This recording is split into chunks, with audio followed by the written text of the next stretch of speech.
पहले 1 मिनट में अपनी बात आप लोगों के सामने रखना चाहता हूं। ये इमरान प्रतापगढ़ी साहब कौन है?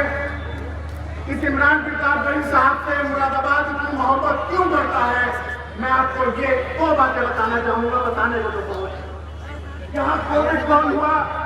जब कोरोना बीमारी फैल रही थी, लोग अपने घरों से नहीं निकल रहे थे, तो हमारे महबूब लीडर ने हमें हुक्म दिया कि जाओ तुम आवाम की खिदमत करो, और जिन लोगों को राशन चाहिए उन्हें राशन पहुंचाओ, जिन लोगों को पका हुआ खाना चाहिए उन्हें पका हुआ खाना पकाओ।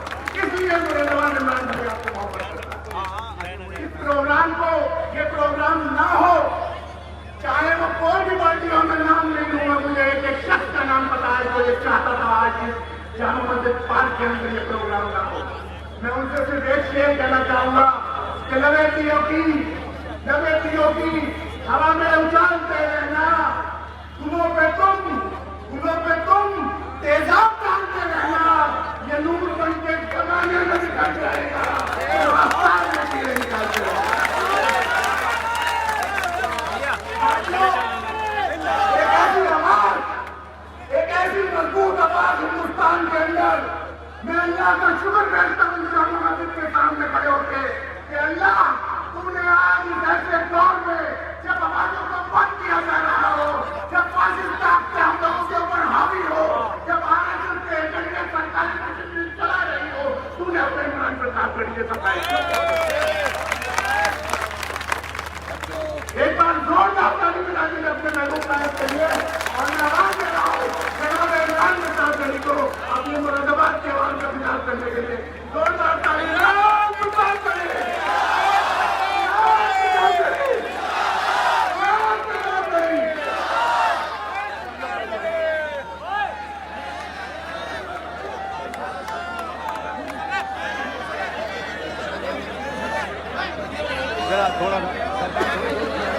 मेरी आंखों के सामने हजारों की तादाद में मौजूद मुरादाबाद की नई नस्लें, मेरे बुजुर्ग, सामने सीढ़ियों पर, छतों पर और अपने घरों में बैठी हुई तमाम माएं, मेरे साथी, मेरे भाई, मेरे दोस्त, काफी दिन बाद आपसे मुलाकात हो रही है। आप बड़ी तादाद में यहाँ पे इकट्ठा हैं तमाम साजिशों के बाद। मैं डाइस के दोस्तों से अब गुजारिश करूंगा कि थोड़ी देर अब बैठ जाएं। अब आगे के साथियों से भी गुजारिश है कि अब आने वाले 40 मिनट 35 मिनट आप खामोशी के साथ सिर्फ सुनेंगे।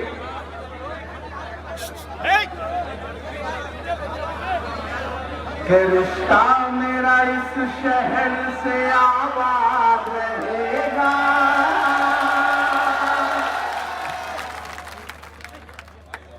असद साहब ने भी जिक्र किया, अहमद ने भी जिक्र किया।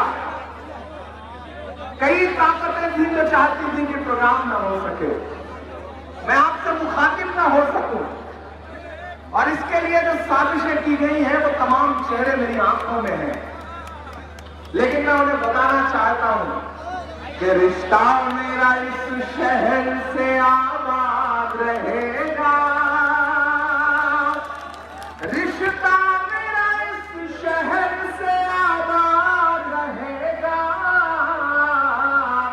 एहसान एक एक शख्स का मुझे याद रहेगा, एहसान एक एक शख्स का मुझे याद रहेगा, जो उनका दुश्मन है वो बर्बाद रहेगा। और अगला जो मिसरा है वो महज मिसरा नहीं है, वही शहर की अजमत का बयान है, वही शहर की अजमत का बखान है। मुझे यहां से वहां तक एक भी हाथ खामोश नहीं चाहिए, जो छतों पर है, जो सीढ़ियों पर है, उनके भी।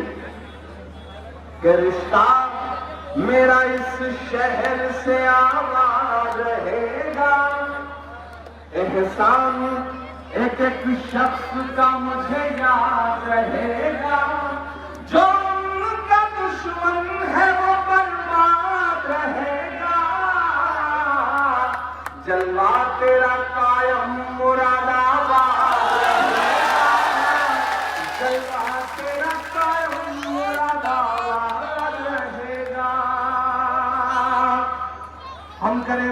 दलीलों से तो रद्द होती है, उनके होठों की खामोशी भी सनद होती है। कुछ न कहने से भी छिन जाता है इजाज़े सुखन, जुल्म सहने से भी जालिम की मदद होती है। मुरादाबाद वालों, काफी दिन बाद आज आपके बीच में आया, लेकिन आपके बीच यहां खड़ा होकर के ये कहना चाहता हूं कि शहर से मेरा एक बड़ा गहरा रिश्ता है, बड़ा गहरा नाता है। मैंने जब सियासत में आने का सोचा तो सबसे पहले इस शहर को चुना मैंने। इस शहर से मैंने सियासी जिंदगी में इंटर किया और इस शहर ने जो मोहब्बतें दी, वोट भले ही मुझे नहीं दिया, लेकिन जो मुझे मोहब्बतें दी हैं वो एक एक मोहब्बत मुझे याद है।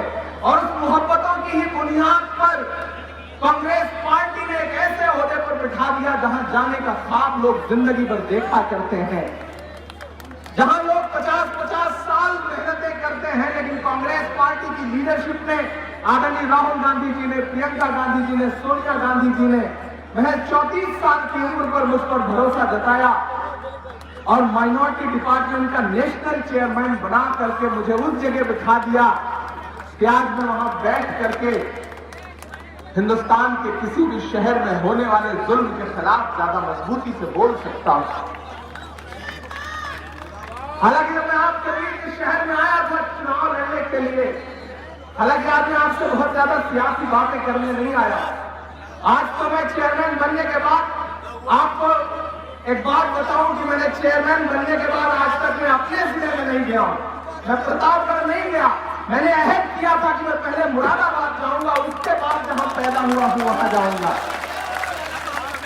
मैं आज आया और आज जो मोहब्बतें इस शहर ने मुझे दी हैं, आज जो सड़कों पर हुजूम था, जो मोहब्बतों के फूल बढ़ते हैं, जो माओं ने, बहनों ने, भाइयों ने दुआएं दी हैं, वो दुआएं ये बता रही हैं कि आपने भले ही किसी बरगलाने पर, किसी के बहकावे में आकर के मुझे वोट न दिया हो, लेकिन आप मुझसे मोहब्बत को बहुत करते हैं, इसमें कोई दो राय नहीं। मैं उसी मोहब्बत का कर्ज अदा करने आया हूं। मैं आपके बीच ये कहने आया हूं, ये मुनाफिकीन क्या कर पाएंगे जो हमें यहां आने से रोकना चाहते हैं। असद साहब, असलम साहब, ये तो चलता रहेगा सिलसिला। सियाह घर में, सफेद घर में सियाहकार लोग रहते हैं, तजल्लियों के परस्तार लोग रहते हैं। मुनाफिकों से कभी कोई बच नहीं सकता। हमारे साथ भी 2-4 लोग रहते हैं। ये होता है, ये होता रहेगा, लेकिन अवाम की मोहब्बत का शुक्रिया अदा कर रहा हूं। आप जितनी तादाद में निकल करके आए हैं, जो जुनून आपने दिखाया है, जो जोश आपने दिखाया है, उसको सलाम करता हूं। आप जानते हैं कि आपने मुझे भले चुनाव नहीं जितवाया, लेकिन आप गवाह हैं इस बात के, यहां मौजूद तमाम नौजवान इस बात के गवाह हैं कि जब जब इस शहर को जरूरत रही है, इमरान प्रताप गली खामोश नहीं रहा है। जब करूरा में मास्क न लगाने के नाम पर किसी को पीटा जा रहा था, किसी बहन के साथ बदतमीजी की जा रही थी, तो मैं दिल्ली में बैठा था। मुझे जब पता चला तो मुझे हैरत हुई कि जिस मुरादाबाद में कई सियासी रहनुमा रहते हैं, वहां प्रशासन इस तरह से जाति पर उतर आए कि बहनों पर थप्पड़ बरसे, रिवाल्वर निकल आए।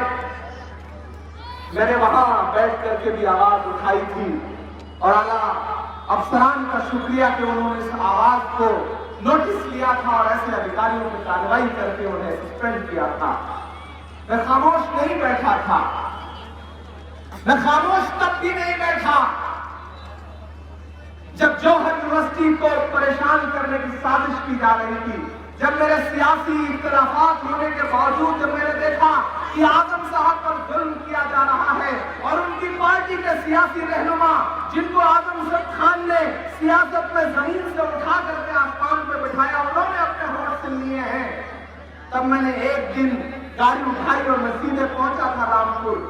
मैं मिला था आजम साहब की अहलिया से, उनके गम में शामिल हुआ था। मैं गया था जौहर यूनिवर्सिटी और मुझे इस बात का फख्र है कि जब मैं लौट के गया तो मुझे लगा था कि सियासी पार्टी अलग होने की वजह से मेरी पार्टी ये कहेगी कि आप दूसरे दल के नेता की हिमायत में खड़े होने क्यों चले गए।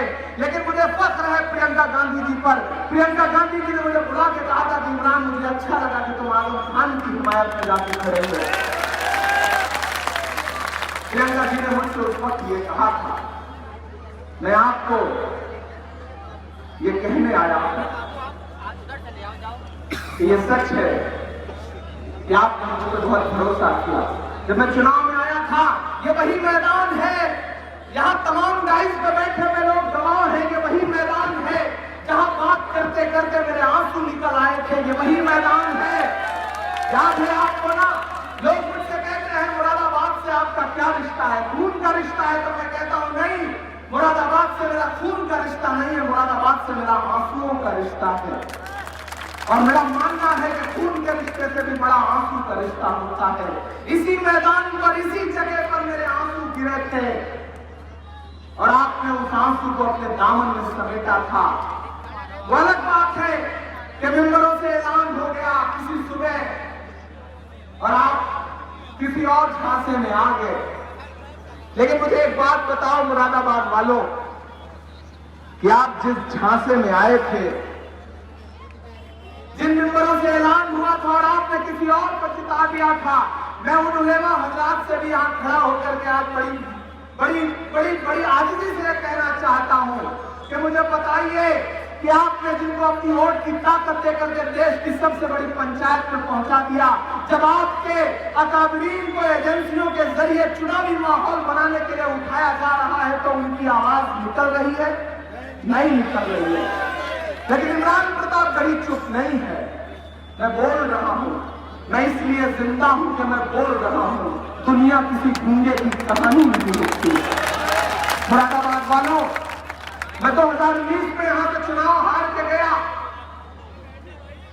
मैं यहां खड़ा होकर अलग ऐलान मेरे सामने जामा मस्जिद की मीनारें हैं, मैं इन मीनारों को गवाह बना करके ये कहता हूं कि 2019 से आज तक एक भी लम्हा ऐसा नहीं गुजरा होगा जो मैंने आपकी फिक्र के बगैर गुजारा हो। मैंने आपकी फिक्र की है, आपकी परवाह की है। जब मुझे पता चलता है कि बिजली के नाम पर आपका उत्पीड़न किया जा रहा है, जब मुझे ये पता चलता है कि रमजान के महीने में भी आपकी मोटरसाइकिलों की चेकिंग अफ्तार के लिए जब आप लेने के लिए निकलते थे, तो इसी जामा मस्जिद चौराहे पर आपके मोटरसाइकिलों को पहचान करके, आपके चेहरे पहचान करके चालान काटे जा रहे थे। याद आता है, मैं हिंदुस्तान के किसी भी शहर में रहता हूं, जब मुझे ये पता चलता है कि इसी वासी नगर में कोरोना के दौरान कोई एक इंसान अनाज मांगने गया, तो लेटर पैड पर लिख दिया गया डीएम को कि इसे एक दिन का अनाज मुहैया करा दीजिए। मुझे हैरत होती है। मुझे फोन किया था अहमद ने, कुछ पत्रकार साथियों ने मुझे फोन किया था कि तकरीबन 35 परिवार है जिन्हें राशन की जरूरत है। मैंने फोन किया और मैंने कहा मैं दिल्ली में बैठा हूं, तो क्या हुआ, मेरा दिल मुरादाबाद में है, जाइए राशन पहुंचवाइए। मैं जो मेरी हैसियत बन पड़ सकती थी मैंने मदद की। लेकिन मुझे हैरत होती है कि इस शहर के सियासी रहनुमा क्यों नहीं चाहते कि मैं आपके बीच में आऊं। जब एनआरसी के आंदोलन में मैं ईदगाह में आ रहा था, तब भी चिट्ठियां लिखी गई थी प्रशासन को और यह कहा गया था कि इमरान को ना आने दिया जाए। अरे भाई, क्यों ना आने दिया जाए? मैं भी तो मोहब्बतों का आदमी हूं, मैंने शहर से चुनाव लड़ा है, यहाँ के लोगों ने मुझे मोहब्बत दी है, आखिर मुझे क्यों रोकना चाहते हैं यहाँ के सियासी रहनुमा? मैं नाम नहीं लूंगा, लेकिन आप जानते हैं कि मैं किनका जिक्र कर रहा हूं।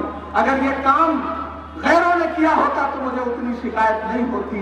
मुझे अफसोस ये है कि जो आपकी नुमाइंदगी का दावा करते हैं, उन्होंने प्रशासन को, उन्होंने कमेटियों को फोन करके ये कहा कि किसी भी तरह से इमरान को ना आने दो, ये कर दो, वो कर दो, जो मन पड़े कर दो, लेकिन इमरान को ना आने दो। आखिर क्यों डरते हैं आप 34 साल के एक नौजवान लड़के से? क्यों डर लगता है आपको? दरअसल आपको इमरान से डर नहीं लगता। इमरान की बजाय आपको इमरान जो जुल्म के खिलाफ खड़ा होता है, जो आवाज उठाता है, आपको उससे डर लगता है, क्योंकि आपको लगता है कि अगर इमरान शहर में बार बार आता रहा तो इस शहर के नौजवानों को बेदार कर देगा और एक दिन यही नौजवान इन सियासी रहनुमाओं की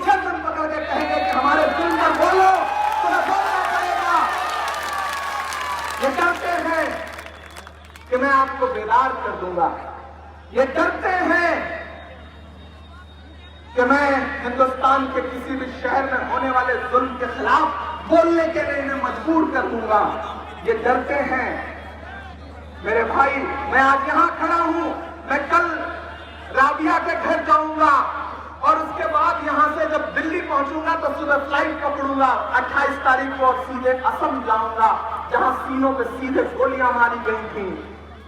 लेकिन मुरादाबाद वालों जानते हो मुझे एक चीज क्या खलती है कि जब मैं हिंदुस्तान के किसी भी शहर में जाता हूं तो लोग मुझसे कहते हैं, लोग अखबारों में लिखते हैं कि इमरान प्रतापगढ़ी आया है। मुझे लगता है, मुझे एक चीज महसूस होती है कि काश लोग मुझे, जब मैं असम में उतरता, जब मैं कलकत्ता में किसी जुल्म के खिलाफ खड़ा होता, जब मैं झारखंड में पहलू और तबरेज से लेकर के किसी भी मां के आंसू पहुंच रहा होता किसी शहर में, तो लोग काश मुझे ये कहते कि मुरादाबाद का सांसद आया है लोगों के जुल्म को लड़ने के लिए।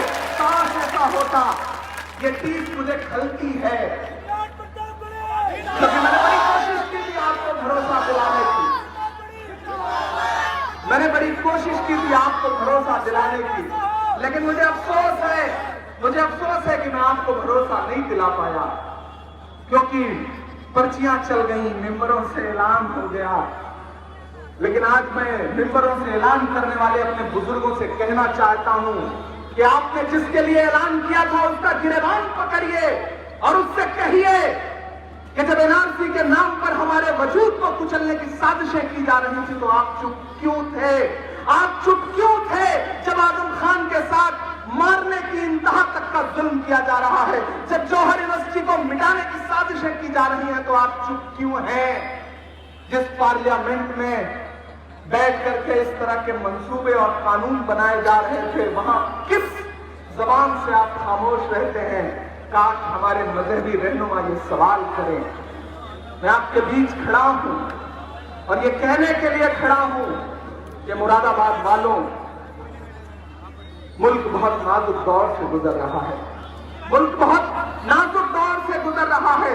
सीनों पे गोलियां मारी जा रही हैं, लोगों के घर ढहाए जा रहे हैं, जमहूरियत को हर दिन कुचलने की साजिश की जा रही है। ऐसे मुश्किल वक्त में आपको एकजुट होना पड़ेगा, आपको सियासी तौर पर बेदार होना पड़ेगा। 400 से ज्यादा किसान सरहदों पर बैठे बैठे मर गए, शहीद हो गए, लेकिन इस सरकार के कान पर जू नहीं रेंग रही है। मुझसे एक मीडिया के साथी ने कहा कि कांग्रेस किसान आंदोलन के साथ खड़ी है, आप क्या कहेंगे? मैंने कहा मैं तो नरेंद्र मोदी जी से बस इतना कहना चाहता हूं कि 400 से ज्यादा मौतें हो चुकी हैं, तुझको कितनों का लहू चाहिए अर्ज़े वतन, कितनी आहों से कलेजा तेरा ठंडा होगा। नरेंद्र मोदी जी बता देंगे कितने और किसान शहीद हो जाएंगे, उसके बाद वो किसानों के इस कानून को वापस लेंगे। बता दें नरेंद्र मोदी साहब, तो शायद हम इतनी कुर्बानियां और दे दें तब किसानों की बात मान ली जाए। ये सरकार जो अडानी और अंबानी की सरकार बन के बैठी है, राहुल जी ने कहा कि ये हम दो हमारे दो की सरकार है, तो जो राहुल जी ने बात कही थी वो बड़ी सच्ची बात कही थी। मुरादाबाद वालों, बहुत सारे लोग आपको बीच ये कहने के लिए आएंगे कि कांग्रेस को लेकर के आप बड़े भज्जन हैं। मैं तो आज यहां आपसे खड़ा होकर बस एक बात कह रहा हूं कि आने वाले असेंबली चुनाव में कुछ दिन बाद इलेक्शन होगा। मुझे मुरादाबाद से कुछ विधायक जितवा दीजिए आप कांग्रेस पार्टी के, उसके बाद मैं इस शहर को बताऊंगा कि सियासत क्या होती है, रहनुमाई क्या होती है, आपके साथ खड़ा होना क्या होता है, आपके साथ खड़ा होना क्या होता है, ये मैं आपको एहसास दिलाऊंगा। मुरादाबाद वालों, जिस शहर में कई विधायक रहते हो, जिस शहर में सांसद रहता हो, उस शहर में प्रशासन इतनी मनमानी पर उतर आए कि बहनों पे थप्पड़ पड़े? नहीं, इतनी हिम्मत नहीं होनी चाहिए, इतनी हिम्मत नहीं होनी चाहिए। आग को पानी का डर बना रहना चाहिए, वो डर आपने खत्म कर दिया है। मैं आपसे ये कहने आया हूं, सपा के एक नेता से मेरी बात हो रही थी, उन्होंने कहा इमरान साहब आप मुरादाबाद में जबरदस्ती परेशान हो रहे हैं, बंजर जमीन है, वहां कुछ नहीं निकलेगा कांग्रेस के लिए, वहां के लोग मजबूर हैं हमें वोट देने के लिए। हमने कहा मुगालते में हैं आप, ये मुरादाबाद की आवाम है, ये एक बार किसी को पलकों पे बिठाती है तो जब उतारती है तो जमीन में गाड़ भी देती है। ये मुरादाबाद के नाम है। मैं आपसे ये कहने आया हूं कि जिन्हें ये लगता है कि उनकी ठेकेदारी है आपके ऊपर, जिन्हें ये लगता है कि आप उनको वोट देने के लिए मजबूर हैं, आने वाले असेंबली चुनाव में उन्हें बताइए कि नहीं, हम मजबूर नहीं हैं। एक बेटा, एक भाई है हमारा जिसका नाम इमरान प्रतापगढ़ी है, उसने हमसे कहा है कि आपको पानी का डर बना रहना चाहिए। इन सियासी रहनुमाओं को एहसास दिलाइए, इन सियासी रहनुमाओं को एहसास दिलाइए कि अगर आप हमारे जुल्म के खिलाफ नहीं खड़े होंगे तो हम भी आपके साथ नहीं खड़े हैं। असलम खुर्शीद साहब गवाह हैं, जब नवाबपुरा में कोरोना के दौरान कुछ गलत फहमियों की वजह से डॉक्टर्स और वहां की आवाम के बीच में पथराव हो गया और कुछ डॉक्टर्स को चोटें आई और लोगों के किवाड़ तोड़े जा रहे थे। नवाबपुरा के लोग यहां बैठे होंगे, मैं दिल्ली में था उस दिन। मैंने उस वक्त डीएम साहब को फोन किया और मैंने डीएम साहब से कहा कि डीएम साहब, जिस घर में 3-3 लाशें पड़ी हो, उस घर के लोग पत्थर उठाने को मजबूर क्यों हुए? आपको ये सोचना पड़ेगा इसके पीछे की वजह क्या है, पहले आपको ये जानना पड़ेगा। अगर लोगों के मन में ये डर है कि जो आपने कोविड सेंटर बनाया है वहां जाने के बाद लोग जिंदा नहीं लौटते, तो आप इस डर को खत्म करिए लोगों के। और इस शहर के तो रहनुमा भी डॉक्टर हैं, काश अगर वो उन डॉक्टर्स की टीम के साथ जाकर के खड़े हो गए होते तो इस तरह की घटना नहीं होती। आखिर कब तक सस्ती पर्ची और सस्ती फीस का हवाला देकर के आपके वोट लिए जाते रहेंगे? बताइए मुझे।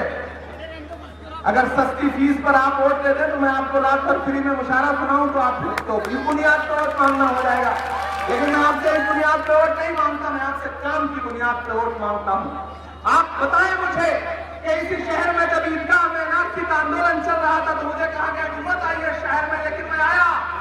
मैं मोटरसाइकिल पर गया था, मैंने अपनी गाड़ियां दिल्ली छोड़ी और मैं कैब बुक करके इस शहर में आया और मोटरसाइकिल पे ईदगाह पहुंचा था। और अगले दिन मुझे कितने का नोटिस मिला था? 1,04,00,000 रुपए का नोटिस मिला था। आखिर क्यों हमारे हिस्से में नोटिसें आती हैं, कभी समझते हो? ये नोटिसें महज आती नहीं है, दिलवाई जाती है। और ये काम कौन करता है? वही सियासी मुनाफिकीन करते हैं जिन्हें डर लगता है कि आप बेदार हो जाएंगे। जब नवाबपुरा का मसला चल रहा था तो मुझे याद है मैं टीवी चैनल पे बैठा था, एक भाजपा के प्रवक्ता ने मुझसे कहा कि लोगों ने पत्थर मारे हैं। मैंने कहा आपको मुरादाबाद में बरसे हुए 2-4 पत्थर दिख रहे हैं, लेकिन अगले ही दिन मुरादाबाद के लोगों ने, वहां की आवाम ने कोविड के जो डॉक्टर्स थे उनके ऊपर फूल बरसाए हैं। आपको फूल क्यों नहीं दिख रहे हैं, सिर्फ पत्थर क्यों दिख रहे हैं? मैंने आपकी आवाज बुलंदी के साथ वहां भी उठाई थी और मैं सिर्फ ईदगाह मुरादाबाद नहीं आया था। जब आपकी बहनों पर लखनऊ में घंटा घर पर कंबल खींचा जा रहा था, पानी डाला जा रहा था, तो मैं ऐलान करके वहां भी गया था। मैं गया था, यहां पर बिहार से उमैर साहब बैठे हैं, गया में शांति बात चल रहा था, मैं वहां भी पहुंचा था। जिस दिन बहनों पर जामिया में लाठियां बरस रही थी, आंसू गैस के गोले छोड़े जा रहे थे, मैं रात के सुबह 4:30 बजे तक दिल्ली पुलिस मुख्यालय के सामने खड़ा होकर के नारा लगा रहा था। मैंने आपकी लड़ाई लड़ी। मैं खड़ा था बिहार में, मैं खड़ा था टोंक में, मैं खड़ा था केरल में, मैं खड़ा था मुंबई में, मैं खड़ा था कलकत्ता में, मैं खड़ा था झारखंड में। मैं डरा नहीं, मैं झुका नहीं, कहीं छुप छुपा के खड़ा नहीं। मैं डरा नहीं, मैं झुका नहीं, कहीं छुप छुपा के खड़ा नहीं। जो डटे हुए हैं महाज पर, मुझे उन सफों में तलाश कर। मुरादाबाद वालों, मुरादाबाद वालों, मैंने आपसे कहा ना कि आज आपसे बहुत सियासी बातें नहीं करनी। आज तो बस आपकी मोहब्बतों का शुक्रिया अदा करने आया हूं। आज तो मैं आपकी तरफ से लौट के जाऊंगा तो मैं राहुल जी से ये कहूंगा, मैं प्रियंका दीदी से भी ये कहूंगा कि प्रियंका जी, मुरादाबाद भले ही मेरा घर हो, लेकिन आपकी तो ससुराल है और आपकी ससुराल वालों ने मुझे बहुत दुआएं दी, मुझे बहुत प्यार दिया। मैं प्रियंका दीदी से मिलकर के ये बताऊंगा और मैं उनसे कहूंगा कि मुरादाबाद वाले आपको याद कर रहे हैं, आपको मुरादाबाद जल्द से जल्द आना चाहिए। और अभी 3 दिन पहले ही मेरी बात हो रही थी तो मैंने प्रियंका जी से कहा कि आप रैलियां शुरू कर रही हैं तो आइए मुरादाबाद में आपका वो तारीफी इस्तकबाल होगा कि आप भी सोचेंगे कि ससुराल में बहू का किस तरह से इस्तकबाल हुआ है। मैंने उनसे ये बात कही है और मुझे पूरा यकीन है कि आने वाले दिनों में अभी अगले महीने में प्रियंका जी जब उत्तर प्रदेश में रैलियां शुरू करेंगे तो मैं जरूर कोशिश करूंगा कि उन्हें मुरादाबाद लेकर के आऊं और वो आपसे मुखातिब हो सके। मुरादाबाद वालों, बातें बहुत सारी हैं, शिकायतें बहुत सारी हैं, लेकिन आज शिकायत का दिन नहीं है। कांग्रेस पार्टी ने बहुत बड़ी जिम्मेदारी दी है मुझे और वो सिर्फ और सिर्फ आपकी दुआओं के भरोसे दी है, आपके उस यकीन के भरोसे दी है जो आपने मुझ पर जताया था। मुझे आज भी वो मंजर याद है, आज मैं यहाँ से पैदल जा रहा था पगड़ी से उतर के और इस पुल से जब ऊपर जा रहा था तो मुझे अपनी आखिरी रैली याद है कि जब इस शहर की इन्हीं सड़कों पर 1 लाख के आसपास आदमी उमड़ करके आया था मेरी आखिरी रैली में, तो वो जो आपकी मोहब्बत थी वो मुझे आज भी याद है।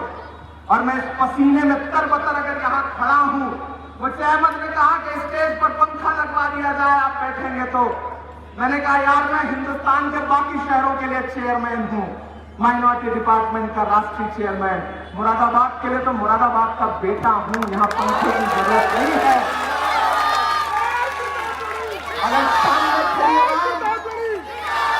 अगर सामने खड़ी आवाम पसीने में तरबतर रहेगी तो मुझे कोई हक नहीं है कि मैं पंखे में बैठूं, मैं भी पसीने में तरबतर रहूं।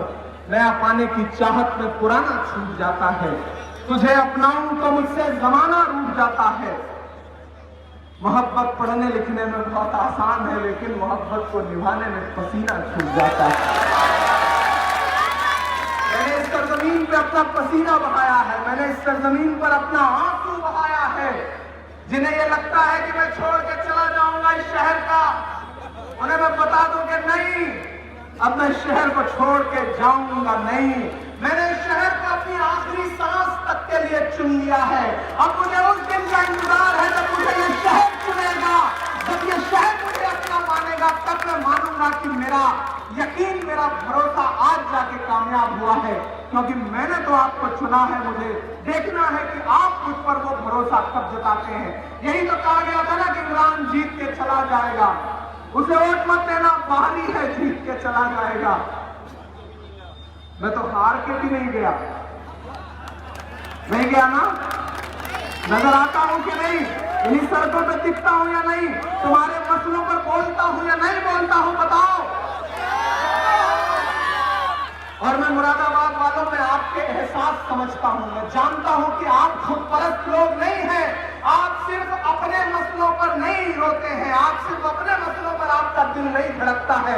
आप चाहते हैं कि हिंदुस्तान के किसी भी शहर में जुल्म हो तो आपका नुमाइंदा बोले, आवाज उठाए, आप ये चाहते हैं। मैं जानता हूं आपकी ख्वाहिशें इतनी सी हैं, तो मुझे बताओ कि मुझे आपने हरा दिया, लेकिन उसके बावजूद हिंदुस्तान में कहीं भी जुल्म हुआ, आप उठा के देख लो सोशल मीडिया, आप देखोगे कि मैंने नजीब की मां को अपने सीने से लगा रखा है। आप पाओगे ऐसी तस्वीरें जब देखोगे कि मेरे पहलू खान की मां को अपने सीने से लगाया है, आप देखोगे तो ये अपने सीने से लगाया है, आप देखोगे, तलाशोगे तो ये पाओगे कि असम में अगर जुल्म हुआ तो इमरान प्रतापगढ़ी चुप नहीं रहा। अगली सुबह 2 सुबह बाद जब आप सो के उठेंगे तो मैं कोशिश करूंगा कि मैं मुरादाबाद से निकलूं तो सीधे असम पहुंचूं, उस गांव में पहुंचूं जहां सीने पे सीधे गोली मार करके मैनुल हक को शहीद कर दिया गया है। मैं वहां जाऊं, उसके वालिद को अपने सीने से लगाऊं और एक शहीद के बाप के आंसू पहुंच सकूं। मैं वहां जाऊंगा, मैं वहां जा रहा हूं। मुरादाबाद वालों, बहुत ज्यादा गुफ्तगू नहीं करूंगा, वक्त बहुत कम है। आपसे बस 2-3 बातें और कहनी है कि उत्तर प्रदेश में एक ऐसी हुकूमत है जो चाहती है कि सब कुछ बदल जाए। काम नहीं करना है, नाम बदलना है, बस नाम बदलना है। पिछले दिनों मोहन भागवत साहब ने, आरएसएस चीफ मोहन भागवत साहब ने प्रोग्राम में खड़े होकर के कहा कि सबका डीएनए एक है।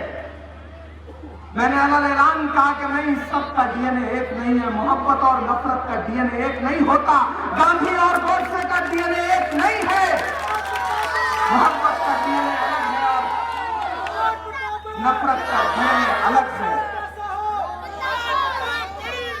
हमारे देश के प्रधानमंत्री महोदय परसों अमेरिका में थे। अमेरिका के राष्ट्रपति ने अपने भाषण में कहा कि अमेरिका गांधी के बताए हुए रास्ते पे चलेगा। नरेंद्र मोदी साहब अमेरिका जैसा देश कह रहा है कि हम गांधी के रास्ते पर चलेंगे और हमारा भारत जो है वो गोडसे के रास्ते पर चल रहा है। ये कब रुकेगा सिलसिला? आखिर कब बोलेंगे आप? आखिर कब बोलेंगे? मैं दिल्ली में रहता हूं, दिल्ली में कोर्ट के अंदर गोलियां चल रही हैं, ये हाल करके रख दिया गया है।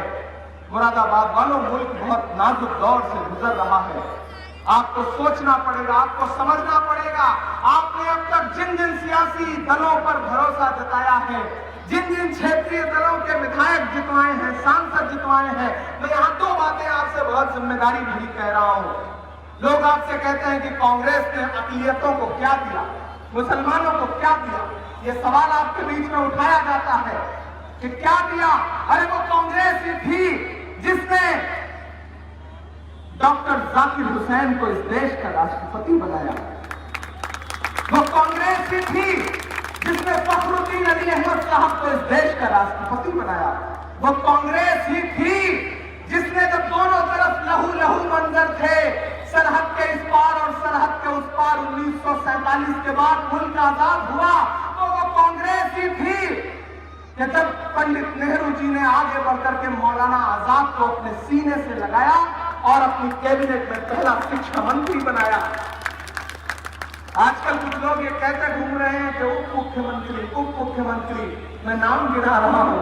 अरे वो कांग्रेस ही थी जिसने सैयदा अनवरा तैमूर को असम का पहला मुख्यमंत्री बनाया। वो कांग्रेस ही थी जिसने बरकतुल्लाह साहब को राजस्थान का मुख्यमंत्री बनाया। वो कांग्रेस ही थी जिसने अब्दुल गफूर को बिहार का मुख्यमंत्री बनाया। वो कांग्रेस ही थी जिसने अब्दुल रहमान अनतुल्ले को महाराष्ट्र का मुख्यमंत्री बनाया। वो कांग्रेस ही थी जिसने गुलाम नबी आजाद को कश्मीर का मुख्यमंत्री बनाया। वो कांग्रेस ही थी। हाँ, कांग्रेस से आपको कुछ शिकायतें भी हो सकती है। मैं मुरादाबाद में खड़ा हूं तो ये बात मैं अलग ऐलान कह रहा हूं और मैं माइनॉरिटी डिपार्टमेंट के चीफ की हैसियत से आपसे ये कह रहा हूं कि अगर आपके दिल में जख्म है तो आपसे बस इतना कहना है कि माजी का मातम करने से मुस्तकबिल बेहतर नहीं होता है। मुल्क बहुत बुरे दौर से गुजर रहा है। ये जो छोटी छोटी सूबों की पार्टियां हैं, ये आपके छोटे छोटे मसलों पर तो लड़ेंगी। हो सकता है थाने से आपकी मोटरसाइकिल छुड़वा दें, हो सकता है किसी मामले पर एसआई से बात कर लें, हो सकता है किसी मामले पर सीओ से बात कर लें, लेकिन जिस दिन किसी बड़े मसले पर आपके साथ खड़े होना होगा, ये अपने घरों में छुप के बैठ जाएंगे, क्योंकि इनकी गर्दन सीबीआई के हाथ में है। बहुत जिम्मेदारी भरी बात कह रहा हूं। मुझे बताओ कि जब बिजनौर से लेकर के, मेरठ से लेकर के, मुजफ्फरनगर से लेकर के कानपुर तक एनआरसी आंदोलन के दौरान सीनों पर सीधे गोलियां मारी जा रही थी, तो प्रियंका गांधी के अलावा कोई निकल के सामने आया था? मुझे बताओ, नहीं आया था। और मुझे वो दिन भी याद है कि जिस दिन गोलियां बरसी थी, उसकी अगली सुबह प्रियंका गांधी जी, राहुल गांधी जी, सोनिया गांधी जी 3 डिग्री टेम्परेचर में गांधी जी की मजार के सामने राजघाट पर पूरा दिन धरने पर बैठे थे। मैं साथ था। इसलिए आपसे कह रहा हूं कि अब आपके मसाइल बड़े हैं। अब आपके मसले थाने और छोटी छोटी बाजारों तक के नहीं हैं। अब आपके मसले आपके वजूद के हैं। फिरौन की है, नमरूद की है, फूलों से जंग बारूद की है। इस बार तो डरना नामुमकिन, इस बार तो बात वजूद की है। अब मसला आपके वजूद का है। ऐसी ताकतें इस मुल्क में पैर पसार रही है जो चाहती है कि आप पर ठप्पा लगा दिया जाए, आपसे सबूत मांगा जाए हर दिन वतन परस्ती का, और आपको लगातार ये कहा जाए कि नहीं, जमहूरियत के दायरे से बाहर हैं आप। ऐसे में मेरे भाई, आपको बड़ी ताकतों पर भरोसा जताना पड़ेगा। आप एक बार फिर से कांग्रेस पर भरोसा करिए, आप एक बार इमरान प्रतापगढ़ी पर भरोसा करिए। और मैंने कहा ना, इस असेंबली इलेक्शन में, इस विधानसभा के इलेक्शन में मुरादाबाद से कांग्रेस के कुछ विधायक जितवा दीजिए, उसके बाद इंशाअल्लाह हम बताएंगे कि रहनुमाई किसको कहते हैं और आपके हक में खड़ा होना किसको कहते हैं। जो हमें डराते हैं हम डरने वालों में से नहीं हैं। हम उन्हें बताना चाहते हैं कि हम डरने वालों में से नहीं हैं। आप साजिश करोगे, आप रोकने की कोशिशें करोगे, आप आवाम से मुझे मिलने नहीं दोगे, तो हमारा ऐलान आपसे ये कहेंगे कि मत समझना डराने से डर जाएंगे, मत समझना डराने से डर जाएंगे, अब के सारी हदों से गुजर जाएंगे, मत समझना डराने से डर जाएंगे, अब के सारी हदों से गुजर जाएंगे, मौत के नाम का खौफ देता है क्यों, मौत के नाम का खौफ देता है क्यों, मौत जिस रोज आएगी मर जाएंगे, मत समझना डराने से डर जाएंगे, अब के सारी हदों से गुजर जाएंगे, कि हमने ज़मज़म दिया, हमने गंगा दिया। ये सामने जाना है, इमरान प्रतापगढ़ी यहां खड़ा होकर के ये मिसरे पढ़ता है, एक तरफ मस्जिद की मीनारें और एक तरफ रामगंगा। मैं जिस शहर में पला बढ़ा, जहां मेरी पढ़ाई हुई इलाहाबाद यूनिवर्सिटी में, वहां गंगा जी हैं, जमुना जी हैं और यहाँ रामगंगा हैं। ऐसे में इमरान एक मिसरा पढ़ता है। और ये जो पूरी कांग्रेस है, ये जो तीन रंग है, आप देख रहे हैं इसमें हरा सफेद केसरिया, ये तीन रंगों से मिलकर के जो कांग्रेस पार्टी का वजूद बनता है, इमरान इसके लिए मिसरे पढ़ता है कि हमने ज़मज़म दिया, आपे गंगा दिया, तुमने भारत को दंगा ही दंगा दिया, तुमने भारत को दंगा ही दंगा दिया। अगले दो मिसरे हैं, यहां से लेकर के वहां तक एक एक हाथ हवा में उठेगा। अगले जो दो मिसरे हैं उस पर मैं पढ़ने चल रहा हूं कि हमने ज़मज़म दिया, आपे गंगा दिया, तुमने भारत को दंगा ही दंगा दिया, तुमने एक रंग के ख्वाब देखे मगर हमने हिंदुस्तान को तिरंगा दिया।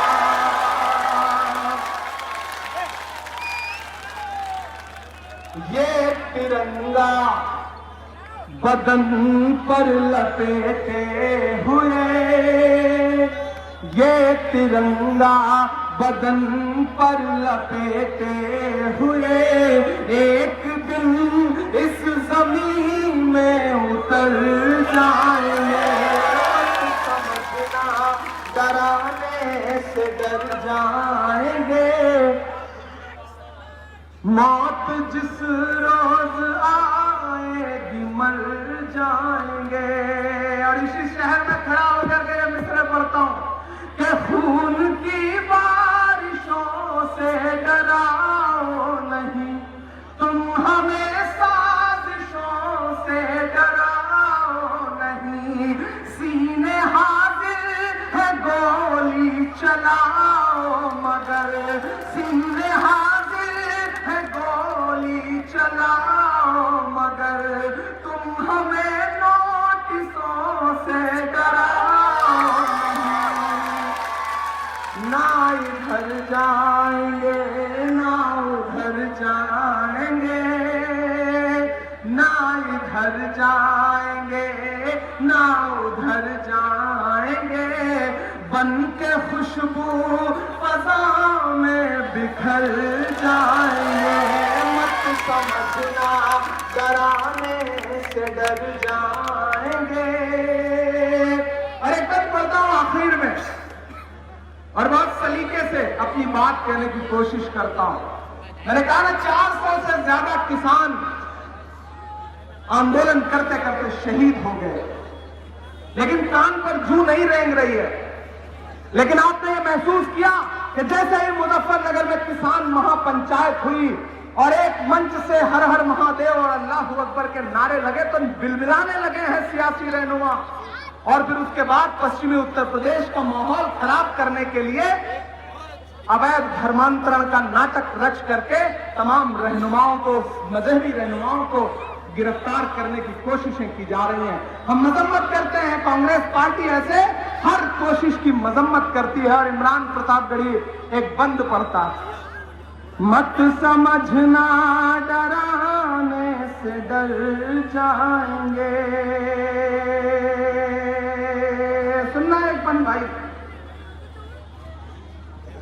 कि हिंद के नौजवानों के दुश्मन हो तुम। मैं सीधे सीधे बात कह रहा हूं यार, मैं इशारों में बहुत बात नहीं कर पाता, मैं सीधे सीधे बात कहता हूं। वक्त के सबसे बड़े हाकिम से आंख मिला करके, वक्त के हाकिमों बादशाहों सुनो, जुल्म की फौज के सरबराहों सुनो, कातिलों के सभी खैर खाहों सुनो, ऐ सियासत के मगरूर शाहों सुनो। इमरान ये मिसरे पढ़ता है कि हिंद के नौजवानों के दुश्मन हो तुम, आरती और अजानों के दुश्मन हो तुम, आरती और अजानों के दुश्मन हो तुम। पहले तो हिंदू मुस्लिम के दुश्मन थे, पर आजकल तो किसानों के दुश्मन हो तुम। अरे मित्रा के अन्नदाता से उलझे हैं इस बार ये, यहां से वहां तक जब सामने दीवारों पर खड़े हैं, छतों पर, कोई भी हाथ खामोश न रहे। मैं एक एक हाथ को कसम दे रहा हूं, अगर मैंने आपकी धड़कनों की तर्जुमानी कर दी हो तो मेरी हिम्मत के लिए मेरा साथ देना। कि अन्नदाता से उलझे हैं इस बार ये, आरती और अजानों के दुश्मन हो तुम, हिंद के नौजवानों के दुश्मन हो तुम। हिंदू मुस्लिम के पहले तो दुश्मन थे, पर आजकल तो किसानों के दुश्मन हो तुम। अन्नदाता प्यार है ना, अन्नदाता से उलझे हैं इस बार ये, मोदी या शाह हो सब सुधर जाएंगे। डराने से डर जाएंगे। सच्चा मिसरा है ना कि अन्नदाता, फिर से पढ़ता हूं, फिर से तैयार रहना, पहुंचाना अपनी तालियों को दिल्ली तक। के अन्नदाता से उलझे हैं इस बार ये, मोदी या शाह हो सब सुधर जाएंगे। समझना डराने से डर जाएंगे, अब के सारी हदों से गुजर जाएंगे। और आखिरी में बस इतना कह रहा हूं कि मुझे मुरादाबाद की आवाम से मिलने की, रोकने की साजिशें मत कीजिए। मेरा गुनाह सिर्फ इतना यह है कि मैं किसी बहुत बड़े खानदान में पैदा नहीं हुआ। मेरा गुनाह बस इतना यह है कि मैंने अपने दम पर जो कुछ बनाया वो बनाया। मेरा गुनाह यह है कि मैं गांव में पैदा हुआ। मेरा गुनाह यह है कि मैं प्रतापगढ़ से मुरादाबाद चला आया। मैं हिंदुस्तान के किसी भी शहर में जाता हूं तो लोग मुझे ताना देते हैं, मुरादाबाद वालों। लोग मुझसे कहते हैं कि क्यों गए थे मुरादाबाद, हमारे शहर में आते हम जितवा के भेजते। तब थोड़ा सा शर्मिंदा होता हूं, लेकिन पलट के लोगों से ये कह देता हूं कि देखो यार, मुरादाबाद से मेरी सांसों का रिश्ता जुड़ गया है। हारूं जीतूं चाहे जो करे मुरादाबाद, लेकिन अब रहूंगा तो मुरादाबाद में ही रहूंगा। मैं इन तमाम साजिश करने वालों से ये कहना चाहता हूं कि ख्वाब की तरह पल के आए हैं, कितने सांचे में ढल के आए हैं। तुम सिफारिश से जहां पहुंचे हो, हम वहां खुद ही चल के आए हैं। हमने अपने मेहनत से बनाया है, हमने जुल्म के खिलाफ आवाज बुलंद की है। हमने ये परवाह नहीं की कि सांस रहेगी या नहीं रहेगी। हमने ये परवाह नहीं की कि कौन सी जेल में डाल दिया जाए। चाहूंगा, जब भी आपके ऊपर कहीं कोई जुल्म हुआ तो इमरान प्रतापगढ़ी अलग ऐलान खड़ा रहा है। और आज मुझे खुशी है कि राहुल गांधी जी ने मुझे अपने भरोसे में समझा, अपना सिपाही बनाया, अपना साथी बनाया। और आज मुझे फख्र है कि वो मुझे एक ऐसी जिम्मेदारी से उन्होंने नवाजा कि आज मैं आपके लिए कुछ बड़ा कर सकता हूं। मैं आपसे इतना कह रहा हूं कि एक बार मेरे इस भरोसे की लाज रखिए। कुछ लोग पिछले दिनों कांग्रेस छोड़ के चले गए, आज कैबिनेट मंत्री भी बन गए उत्तर प्रदेश में। मैं नाम नहीं लूंगा, नहीं तो आप जान जाएंगे कि मैं जतिन प्रसाद की बात कर रहा हूं। तो मीडिया के एक साथी ने मुझसे कहा कि इमरान साहब, आपने कांग्रेस को क्यों चुना? यहां तो एक दो लोग कांग्रेस छोड़ के गए। हमने कहा जो कांग्रेस छोड़ के गए उनसे उनका सवाल हमसे मत पूछिए, क्योंकि उनके वालिद को उनको कांग्रेस ने बहुत कुछ दिया है, उनकी उंगली पकड़ करके चलना सिखाया है। और अगर आज वो छोड़ के चले गए तो सवाल उनसे पूछिए, हमसे मत पूछिए, क्योंकि अगर बेटा बाप को छोड़ के जाए तो सवाल बेटे से होना चाहिए, बाप से नहीं होना चाहिए।